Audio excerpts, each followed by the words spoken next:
Good evening, everyone. Welcome to the third installment of our Tradition and Innovation series.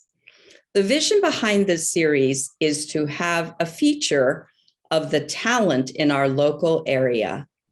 My name is Lily Liu, and it is my honor today to serve as the moderator of a very special event. All of us have not been able to travel recently, so we are delighted that we have an honored guest tonight, an author who traditionally would have written in Chinese, but he's innovating by writing in English. May I first greet Mr. Thomas Wu. Hi, Mr. Wu. Hi, Lily. Welcome. We are so honored to have you with us this evening. Thank you. May I first ask our fearless leader of the North America Chinese Writers Association, DC area, Metro area chapter president, Mr. Julian Wang, to say a few words of greeting. Thank you, Julian. Hi, this is Julian Wang. Yeah, we are so honored to have my longtime friend Thomas to introduce his new book, a new English book, My Travel Notes, tonight. And this is the third event of our Chinese Writers Association supporting events and organized by AARP volunteer Lily Liu this year so far. Okay, hi, Lily. Yeah, would you mind to introduce, give us some short introduction of those two events, past events, last two months? Yes, I would be so happy to. Thank you, Julian. We have been so honored that the North American Chinese Writers Association, the DC Greater Area chapter, has been sponsoring a series called Tradition and Innovation, a chance to spotlight and highlight the wonderful talent in the Chinese American community. The first event, because we know that everyone is interested in health and healthcare, featured Ms. Patty Davis, the daughter of former President Reagan, and she has written a new book. And we are so happy that coverage of this event was most recently this past Sunday in the Sunday magazine of the World Journal, 世界日报周刊. We're very honored that all across the United States, people now know that the North American Chinese Writers Association DC chapter had this event. Our second event was wonderful. It was in celebration of the Chinese Lunar New Year, and it featured master calligrapher, Mr. Bing Huang, who, as a matter of fact, has just joined us. Hi, Mr. Huang. Thank you again for your beautiful event. You're welcome. Yes, we learned so much from you. Thank you so much. And now we continue our series with a very special event that will feature a local author, Mr. Thomas Wu, who is innovating by writing his travel essays in English. So before we go further, may I please ask the support that we have received from AARP Maryland. Marilyn Lilinghui has been just wonderful. And tonight we are honored that the state president, the highest ranking volunteer position with AARP Maryland, Mr. James Campbell, is here to greet us and say a few words of greeting. Take it away, Mr. Campbell. Thank you, Lily, and thank you for this opportunity to hear Mr. Wu speak. I'm really looking forward to it. You know, at AARP, we say you don't retire from, but you retire to. And I noticed he's in his retirement, he's become an author. So really looking forward to his work, really looking forward to the idea of touring, and that we haven't been able to do for 2 years, of hearing his travel notes. Thank you for this opportunity. Just briefly, AARP Maryland is one of the largest volunteer organizations in the state. We have almost 1 million members, and we serve the 50+ population in so many ways. And one of the ways we try to do that is have fun. And this is fun tonight. So thank you for this opportunity. Really appreciate it. Thank you, sir, for the wonderful support that we have received from AARP Maryland. I also see that Ms. Christina Poi has joined us. May I just ask you, Ms. Poi, to say a few words, a short words of greeting, because you have been so supportive of our events, because as the commissioner with the AAPI community, you have done so much, and we are honored that you too are here. Won't you say a few words of greeting, Ms. Poi? Oh, well, thank you, Lily. I'm delighted to be here this evening. It's wonderful to see such a good turnout on a Friday evening for such an event. I'm with the Governor's Office of Community Initiatives, and I'm the director of the Governor's Commission on Asian Pacific American Affairs and the Governor's Commission on South Asian American Affairs. And it's great to see that you have such a thriving community here online, not just in Maryland, but that the interest in this event is all over the country. So hello, everybody.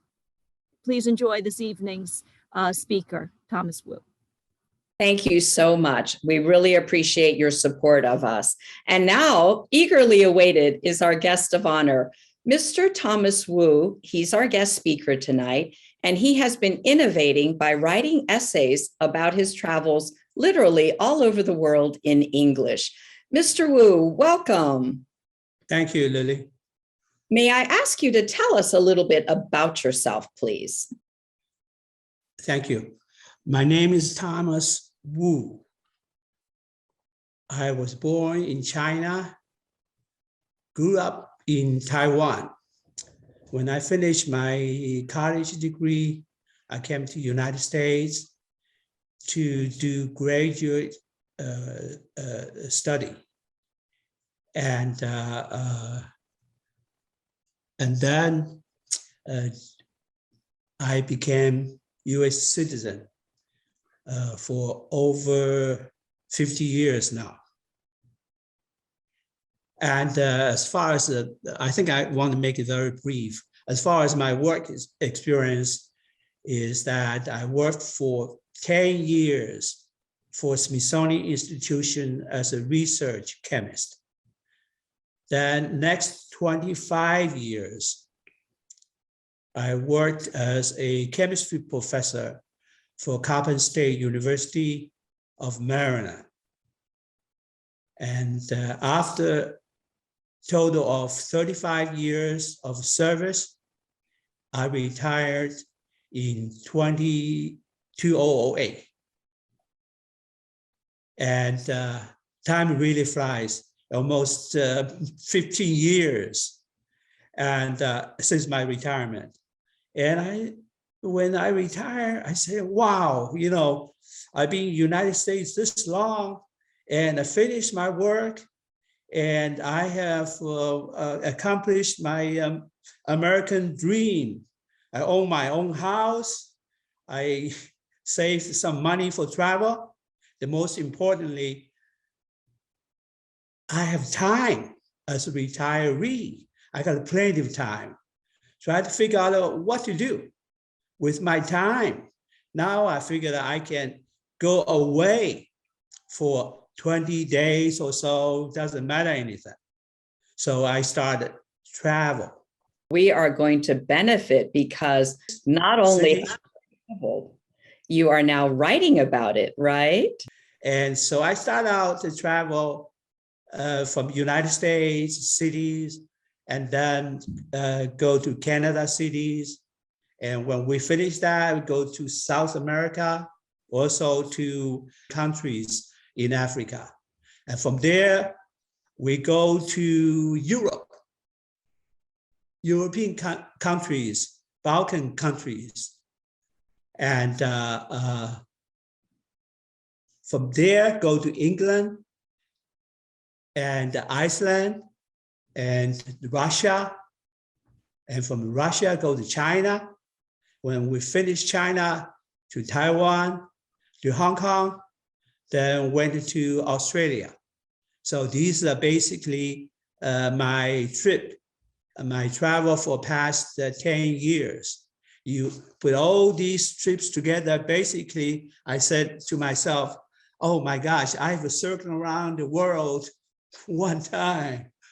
And then I seen places and I write it down. And it's just so happened for past 2 years was a pandemic situation. I said, what I do? I can't travel no more. People say, you can publish your book. Oh, I said, that's a good idea. I published my book. Oh, I have to say that my connection is not sometimes unstable. My computer problem. I said, okay, let me do that.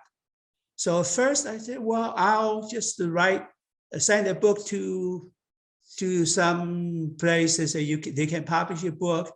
They can publish your book very cheaply, less than $1,000. I said, okay, I'll do that.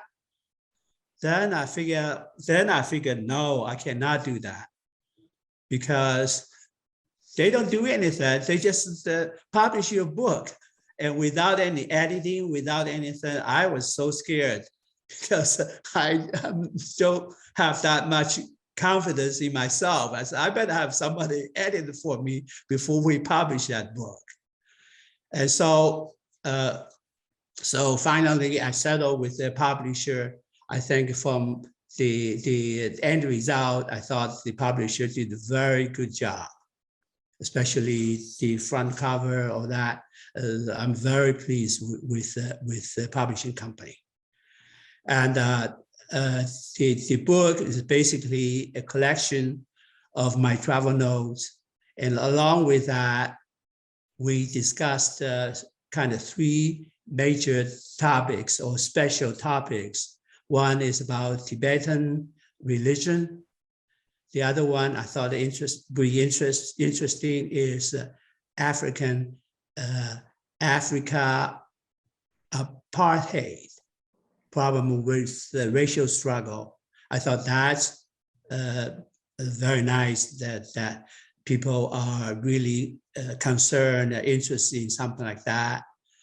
And then a special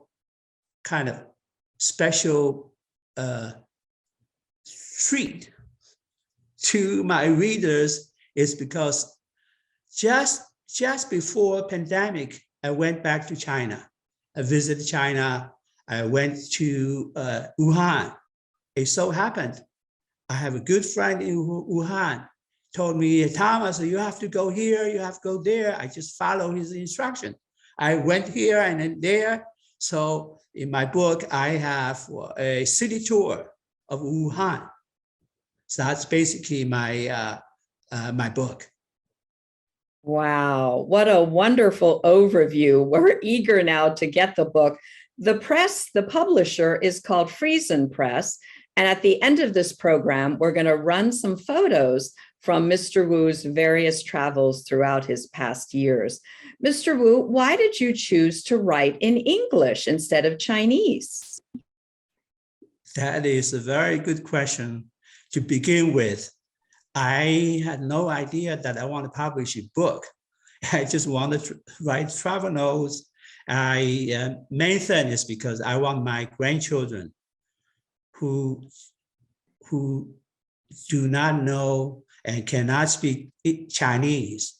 So I write something. I hope right now they're not so big, they're not little. I hope one day they look at, oh, this my papa wrote this. I can understand it. I'll read it. That's the beginning. My thought was that. That is wonderful, Mr. Wu. Why did you title the book My Travel Notes? It is because simply it's a collection of my travel notes for past 10 years. Every time I have a trip, I have travel, I write it down something, and then I put them together. In other words, this would be many travel notes from my past writing. Wonderful. Because we have come from China, as many families have, may I ask you, what was the first trip ever to mainland China, please? We used to call China a curtain country. And a curtain country and US, we do not communicate. So first time I went to China was 1979, was an official trip. It was the Smithsonian Institution invited by Chinese government. Sometimes there is a little bit of a weak signal. Let me try to use the iPad. Let us know when you're ready. And while Okay. we're waiting, I'm going to ask Julian to speak about the chapter and what it is that this writers group does, because you must be so proud of one of your members publishing in English. Tell us more about this Writers Association chapter, please. Yeah, our chapter was formed by 1994. So it's been 28 years, but most of members are Chinese. I say most of us are Chinese. Actually, as long as you can read and write in Chinese, you can be a member, of course. We are more like a hobby group or study group. We have those events once a month or something. Most of the time we have some in Chinese only. But we start because we are in United States. We try to get something into the English world. So that's why a lot of events we have bilingual. Okay, so that's why we have starting to support this event. We like the mainstream people, American, know what we are doing. We are not our group only focus on the literature. We don't involve any politics or business or religious. So it's pure literature. So it's very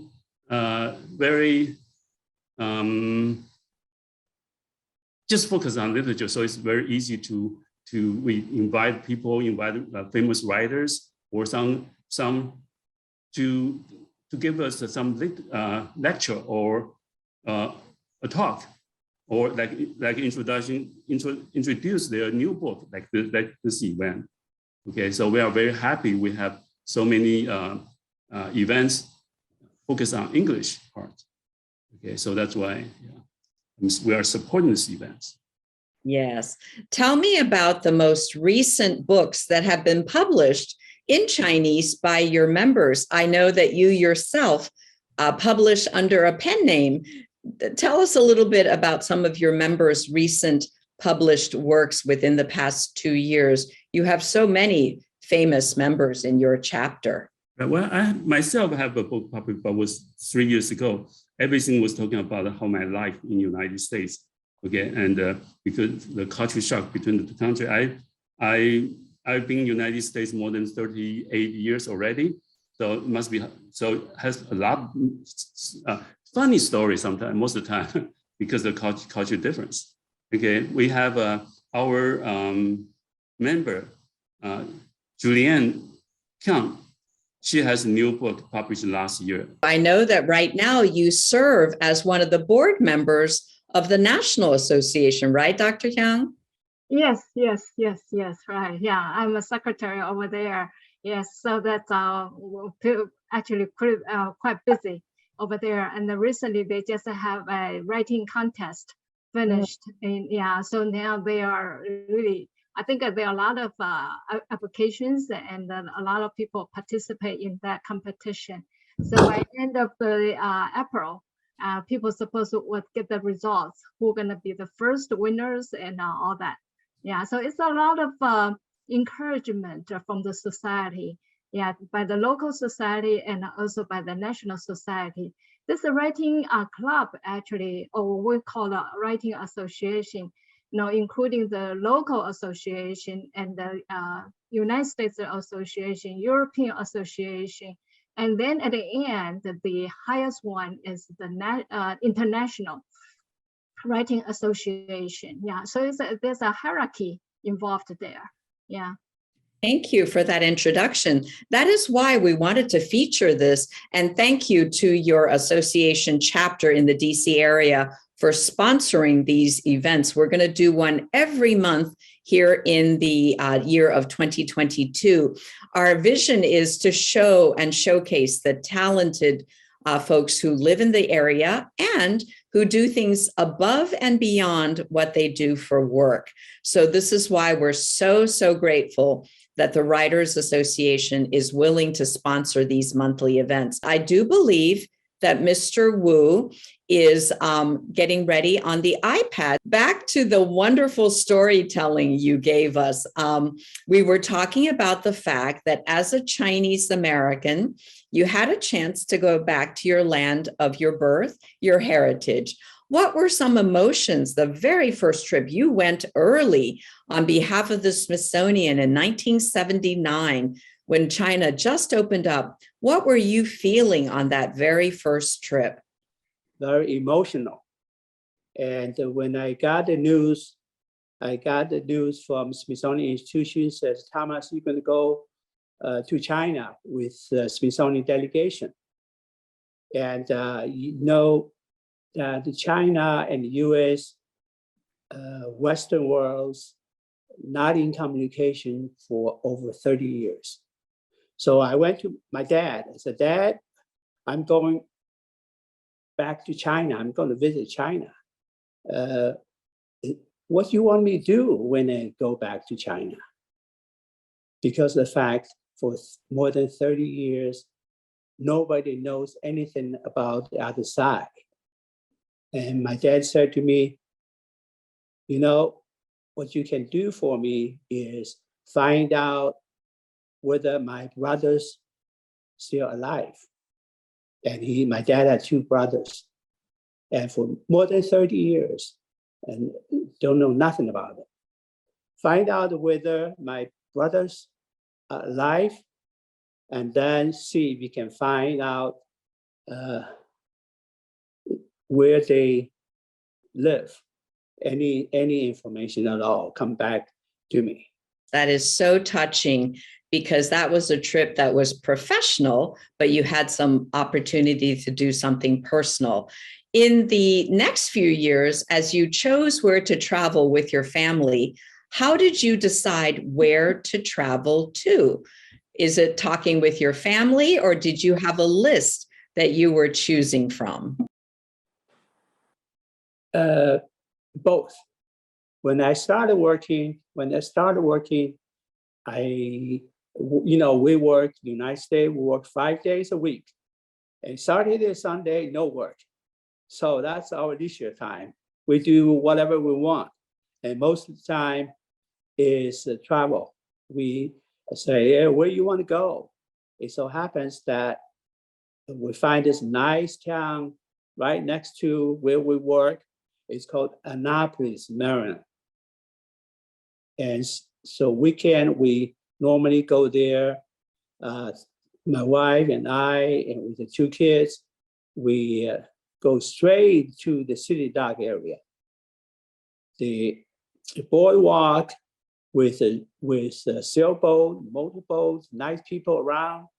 And occasionally, we even have a concert sponsored by Naval Band. It was so nice. And when we go there, after we finish with it, nice, then we rush to, right next to City Dock is a place called, what's it called? Market House. The Market House. We rushed to the Market House. That was so many years ago. Rushed to the Market House. My wife would take my 2 kids for ice cream, for fresh, soft pretzels. And I would go stand in line for raw oysters with beer and the raw oyster. That was nice. That made my day. Then we're happy, we relax, we go back. We go back Monday, then we're ready to work. That is a very good point, that we can squeeze in travel in the local area. It doesn't have to be a long, long trip. Thank you for mentioning Annapolis. That is actually where the AARP Maryland State Office is. So hopefully one day you can go there and visit. That's a wonderful story. Now, most of us, Mr. Wu, might travel, eat, take some photos, and then just leave. When did you first start writing about your trips? And did you get any of your early trip writings published in the Chinese newspapers? when I first started writing travel notes or travel essays, is because when I started working as a junior scientist and I communicate with my friends and I communicate with my bosses. And one day, my boss sent me a Christmas card. In that, I see this Caucasian guy with some kind of samurai dress, and with a Japanese sword, and sent back to me from Japan with a little essay about his trip. I thought that was nice. And at the time, I just started working. And said, oh, this is the way Americans do things. Write an essay, report their work, and meanwhile, they make friends. So I started imitating my boss and said, I will do this. I sent season's greetings with some essays in it. And to tell the truth, I had no intention that I wanted to publish an article. I want to do this and that. I just wanted to send some information to my friends. But meanwhile, I keep my notes. I keep me in file. I keep my notes. That's a wonderful story. Perhaps tonight you're inspiring one of our audience to do the same thing, to write and share their experiences. Do you have a favorite trip that you remember fondly? Before this, I thought I would tell you that my favorite trip around the world was Peru. The reason it was Peru is because I like Inca civilization. I like their story. I like their struggle. I like to tell story of their struggle. They try to make things, then their innovation ideas. I thought that was nice. I want to tell that. But since I have different slide, I think I just saw it's running in here. I may change my mind. Here, Lily, I changed my mind a little bit. Right now, my favorite place is perhaps Turkey. Tell us a story, because you are such a great storyteller. You're painting pictures in our minds already. Turkey is a mountainous country. It's mountains and famous for volcanoes, and also famous for St. John went there in Turkey and write this new testimony, spread out Christianity throughout the world. And a lot of stories about that. And I want to concentrate on Turkey as far as their geology. You take a look of that slide, say, hey, what kind of thing is that? First thing you see, the mushroom, natural mushroom. I tell you, that's a stone. You cannot bite it. On top of it is what we call basalt. Basalt, it's a lava came out of surface, then flow and get cold very quickly, become this very hardened rock. And down below is also more interesting. Down below that hard rock is dirt. You say dirt. What kind of dirt? That's kind of mineral, whatever. Oh, then I got information. People were telling me, you know what that is? Dirt from volcano. When volcano burst out, there's a lot of rock material, small rock material. That's called volcanic ashes. Oh, we heard the story. Volcanic ashes, oh, they stay out there for many, many months. I said, how could that be possible? They block the sun, all that stuff. But you know, in Turkey, what's underneath that basalt is volcanic ashes. That thick. Yeah, and the next slide, you see this, there's something called underground cities, where Christians hiding Ottoman Empire soldiers by underground city going down the ground. And how high they can go? 9, 8 stories. Wow, imagine. And they have to do all sorts of things to hide their entrance. But you look at the 8, 9, what about the ventilation? What about the people go to the bathroom? How you do that? What about cooking? Oh boy, that's amazing. That's amazing to see something like that happens. And also what's amazing to me from a geological point is that 8, 9 stores of volcanic ashes. Wow. So that's interesting to me. You were painting a picture. I could almost see it in my mind's eye. Please remind us again your training, because you have a vast interest in ecology. It must be so much fun to travel with you. When you notice the basalt and all that, it's because you're training. Remind us again your training in the sciences. Lily, my training is chemistry, actually organic chemistry. And when I worked for Smithsonian Institution, I was an environmental scientist. Basically, we were doing monitoring, doing research concerning what's called the non-point sources pollution. Basically, pollutions of river due to chemicals that's applied to the farmland, herbicides, insecticides, all that stuff. And to do that, I work with some other professionals, such as geologists, biologists, ecologists. We even have a crab guy. This research nothing but marine crab. That's so interesting. Now, because you're trained as a scientist, when you're traveling, besides taking photos, are you keeping a little notebook? Because I must confess, when I travel, I come back and I cannot remember where I've been. Were you a very good note taker? Let me reveal my secret, right? You study, you do some work, where I'm going, you know your itinerary. From there, you check what it is.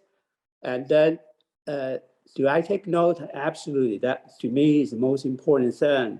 And I'm really a believer for a tour guide. Whenever a tour guide talks, I listen. I have my little notebook come out, take out, and with my, write it down what the tour guide said. Yes, absolutely. I take notes. Well, I want to invite the audience. Mr. Wu has such great stories.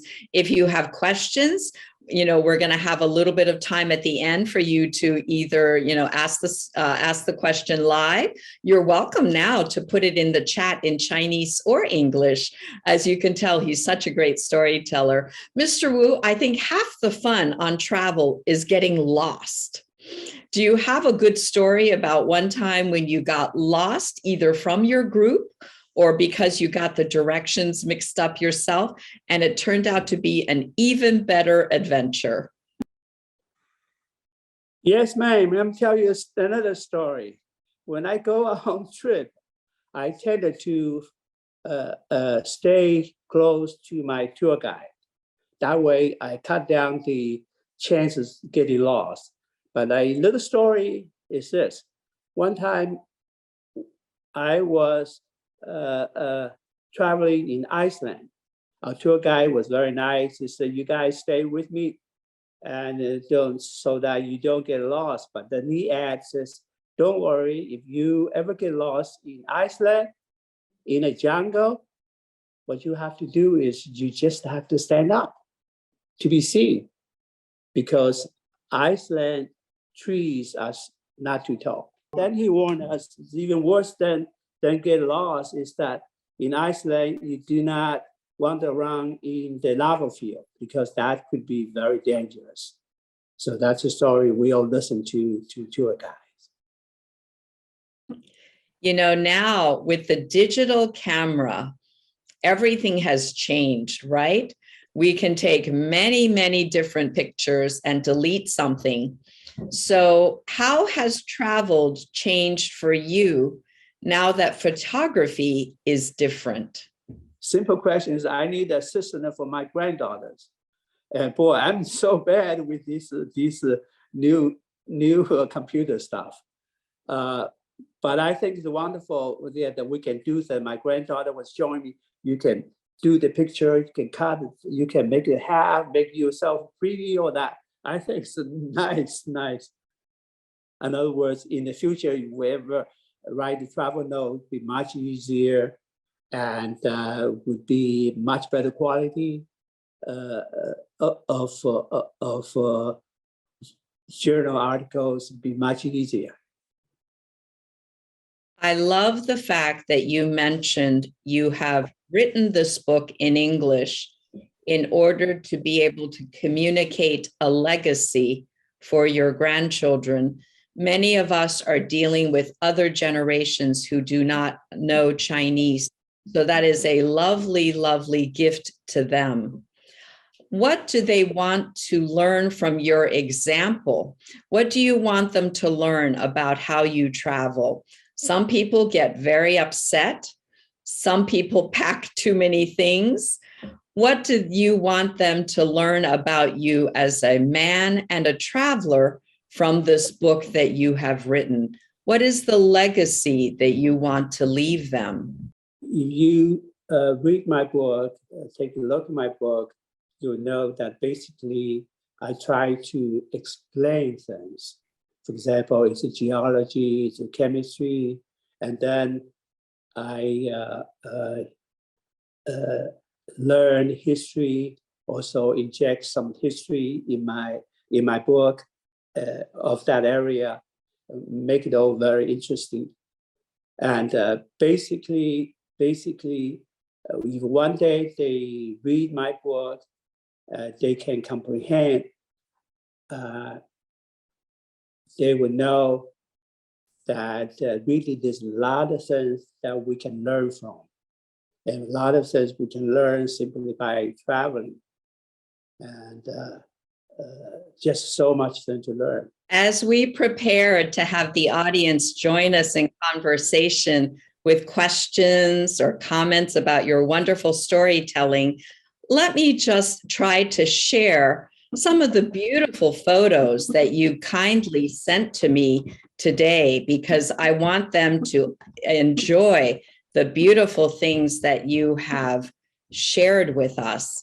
So I think you are a wonderful photographer also, because you have, this is the cover of Mr. Wu's book, and you had said you named it My Travel Notes. Can you just quickly tell us? I recognize the Xi'an soldiers, the terracotta soldiers. I recognize the Great Wall. What are some of the other photos in here, Mr. Wu? The top left, that's Moscow. And I think everybody knows that. And this other one is Natural Wonder in Australia. And this is Peru. Oh. And I want to briefly mention about Peru. I'm going to say it's you can look at the terrace of Peru. These circumstances, they can make growing things. That's really, I admire those people. The one on the bottom, I say that's American pride. What it is falling water. It's about a architecture with all his his ideas put together. This house now it becomes a school, a study place for architecture students to go and visit. Yes, Frank Lloyd writes Falling Water. What I love about your attitude to travel is you can take short day trips, things over the weekend. I will remember that. That is a very wise advice. You don't have to go somewhere far. And, yeah, correct. Yes. Yes, this is the table of contents of Mr. Wu's book. Look at how many different places he writes about. Oh my goodness. I think you've been to almost every continent, haven't you? Let me go to the next slide. This is family? This is my wife and her mother. When we visited with her, she was 97 years old. Oh, 7. what a blessing. And then this beautiful lighthouse is where? Like a lot of American audience here. Where? Can anybody say? No, I'm just kidding. This is the Boston Lighthouse, Boston Lighthouse. This is a picture just that I want to show you how alpaca looks like. I'm so fond of alpaca. They look so cute. The fur is so soft. Yes, alpaca wool. Yes. Oh my goodness. This is what I was telling you about the mushroom. And this is the deep part is, can you imagine volcanic ash on top of the basalt? Amazing. Wow. Thank you for your organic chemistry background. I would have never known that. So looking at this photo, what was your most dangerous trip, Mr. Wu? This camel is sitting there. Nobody want to ride him.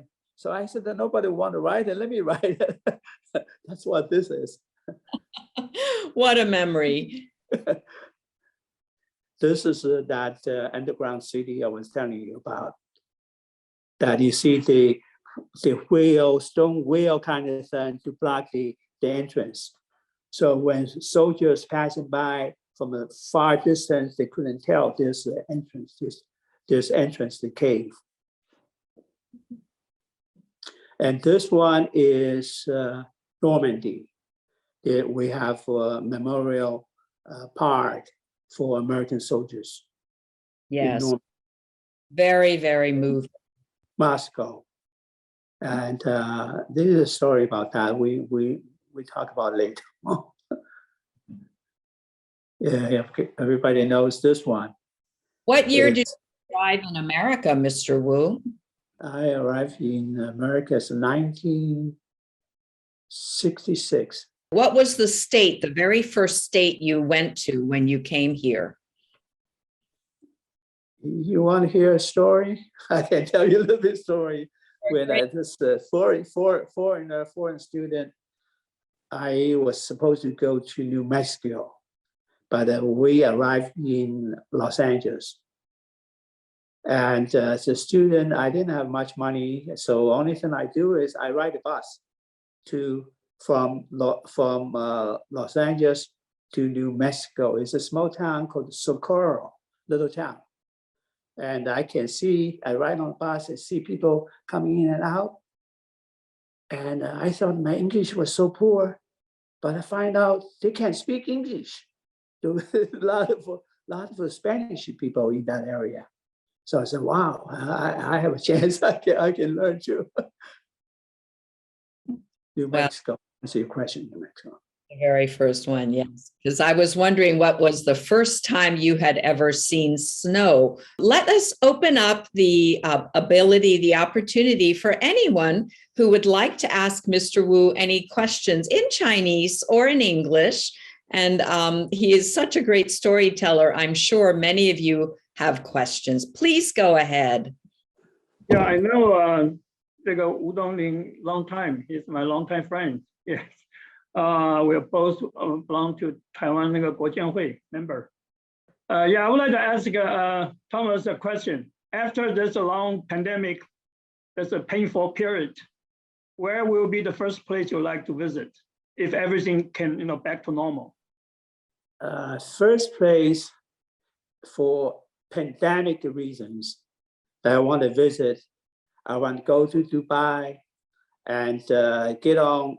From after that, get on a cruise ship and sail toward Egypt through Red Sea. And I want to take a look at the pyramids. I'm not seen that yet. I really want to see one. And then from there, I want to continue on past the Suez Canal and get a chance to visit Israel. I've never been there yet. And I want to see the Holy Land. I want to see Dome of the Rock. I want to see the wall, see what it is, and just to satisfy my own curiosity. But I have another place I really want to go. This is not because pandemic, it's because another thing. As a Chinese American, I really wish there's not another Iron Curtain erected between United States and China. And one place I want to spend a lot of time is China. I want to visit China again. Great, good plan. Hope you can organize a trip and can lead us to enjoy, or you go with you. Thank you. We find somebody else to organize. I'm not good at that kind of stuff. But we find people, a group of friends, we can go together. Yeah, absolutely. Thank you, Teacher Huang. How about Ms. Dr. Jiang, please? Dr. Julian Jiang, please. Sure. Yes. Yeah. Actually, I think I'm gonna enjoy your book, Tom. Yeah, very much, because from the way you describe, it seems very, very interesting. Yeah, and so that's what I said to you earlier, that I want to exchange my book, my new book, with your new book. Yeah, so then we can compare the notes, because in my book, I also have several chapters now written about my trip to different places, yeah, including China. And myself, because of the business trips and also the personal travels, that's why I have been in almost every continent as well. Yeah, so I actually look forward to having your book probably over this weekend on Sunday when we go to, for this hiking. Yeah, and so please bring a copy of your book in your car, and I will bring my copies, and then probably we can exchange the book in the parking lot. Okay. Yeah, but I want to ask you one question here, is that you said that you're going to go to visit China. Yeah, which part of China are you thinking or you have in mind now? Yeah, because I don't think you can travel entire China in 1 week or 2 weeks. You probably spend many days over there. Could you share that with us? Sure. There's so many places that you can go to China. As everybody knows, China is as big as the United States. I've been in the United States. Which part of the United States you've been? Many places you can visit. And originally I said, I want to go back to my hometown. I went back to my hometown, as a matter of fact, in past many, many times. But this time I want to go to China. I want to go to Hubei, the mountains, and then I want to go to Yunnan, the peak, a lot of places. Also, I want to visit right next to Yunnan, Guizhou province, because I've been reading some information. I got some information that there's a big change in those areas. I simply want to take a look. And another thing is I want to go to Chinese villages. For example, I want to visit the Chinese village in Xinjiang. I see, look, those wayward people, how the villagers there live, how they do. I've been in Tibet, but I don't have a chance to stay with Tibetan families. And as a matter of fact, I was in Tibet. I was so admire not so young, middle-aged lady, a short lady, and she spoke perfect English.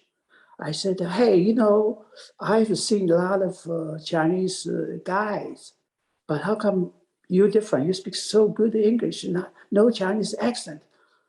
I said, what kind of degree? Where did you go to school? She said, I graduated from junior high and no more. I said, but how can you speak something like this? And she said, I use tape, authentic American tapes. I copy their voice. They say this English, they say without third party, so to speak. So it was perfect English. So I want to really spend some time with local people and get a true feeling about really what it is. I think that this Sunday we're supposed to go out, right, to Great Fall Park, National Park. And I think you and your wife, Mimi, are going. planning to go, right? And the Peter and I are also planning to go to join the group to have that hiking. Yeah, so we actually came because I'm really anxious to read your book. Really eager to read your book. It's just that I didn't get a chance to, stop by your house and to bring my book to your house, and in that case, then I can have your book. Yeah, the reason I am so anxious about that because there's some common experience for certain places. Yeah, and you were there, and I were there, and I just want to see. You are a chemist, and I'm a biologist. Whether that we're gonna have a similar experience, a similar inspiration, and I just want to compare notes. Yeah. Sure, So that's sure, why. sure. Yeah. Be Yeah. honored, I'm very be eager honored. to read your Yes, book. yes, yes. Well, the mention of the activity on Sunday, can someone talk about who is sponsoring that? Because that is another reason we have wanted to do this series. Number one, in this local area, there are so many talented double PhD Chinese Americans, and the mainstream society often does not know about the wonderful things that everyone is doing. There are clubs, there are singing groups, there are things that make you have a sense of community. Please tell us very quickly what is happening this Sunday and which Chinese organization is arranging this informal hiking. This is just a very, very small group. We try to go to Great Falls, and because I wrote an article last summer about the gold mine in Montgomery County. In the Great Falls National Park, they have 3 gold mines over there. They have trails, gold mine trails, gold mine loop, gold mine spur, and the 4-mile trail loops. So all this area, all these short trips, we can go to hiking, easy to hiking in the weekend in the morning. Wonderful. Julian is truly a great leader of this DC chapter. I think you're going to have quite a few members writing after this hike. So we expect to see some of the essays. Well, I want to make sure that we honor everybody's time. We will stay on if other people would like to just converse and have a quick conversation with Mr. Wu. But before we finish, I want to give thanks to the North America Chinese Writers Association, the DC chapter led by Mr. Julian Wang, because the sponsorship of this series, you really are supporting our vision of what is called tradition and innovation. How are Chinese Americans facing the 21st century? What are we doing with our heritage?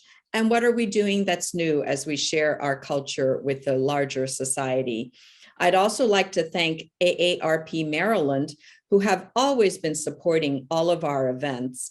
And then also the production of this. Please know that even if you miss this program, we always have a recording and we'll share it afterwards. And that wonderful work is being done by Ms. Yen Chen and her team at Quality Image Production. So before we end, I have one last question for Mr. Wu. I'm going to first quote someone because in America, one of the most famous travel writers is Paul Theroux. And he once wrote, "The travel impulse is both mental and physical curiosity. It's a passion, and I can't understand people who don't want to travel." So Mr. Wu, if you have one last word of wisdom for all of us, why should we travel? I say this, we travel for fun. We want to have fun. And if we add our travel with curiosity, they add more fun. And then you start thinking, writing things, add even more fun. Then if one day your essay and become a book, you publish in an article and you publish in a book, that's plus funds. Basically, I say it's different dimension. In addition to your physical being there, travel, you are letting people know this is the places that you would go, this is what you get. But instead of going there directly for whatever reason, and whoever write this would be doing a contribution to the communities. So people will benefit from your work, from your book. Thank you, Mr. Wu. Such wise words. We cannot thank you enough for inspiring us today. After almost 3 years of being locked up, we have been able to travel all over the world with you. May I take a moment and show the book that Mr. Wu has just written? It is an incredible work, and it is available through something called Friesen Press. And I'd like to be able to have people know how they can find it. Friesen Press is right here at online, and it is Friesen, Friesen Press. So please know that you can go online. The name of the book is My Travel Notes, and it is a book in English by Mr. Thomas Wu. Why don't I let Julian Wang just say a few last words to close out our event? Thank you, Julian. Thank you, Lily. Yeah, we are we're so happy to have this event. We are supporting. We try to support this kind of event for a long time, but we never have the right people to do it. Okay, so we find you are the perfect person to do this, and so introduce our group and our Chinese writers in Chinese into the mainstream society. Yeah, and thank you, everybody. Okay.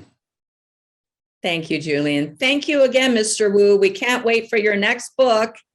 Thank you. Thank you. Thank you. It's a great honor for me to participate in this video conference.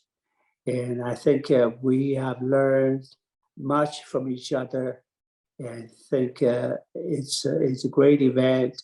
And I think this would really have some impact, I hope, to what people would think about retirement, about what to do with your time, and make it a meaningful life, and continue to make a contribution to the community.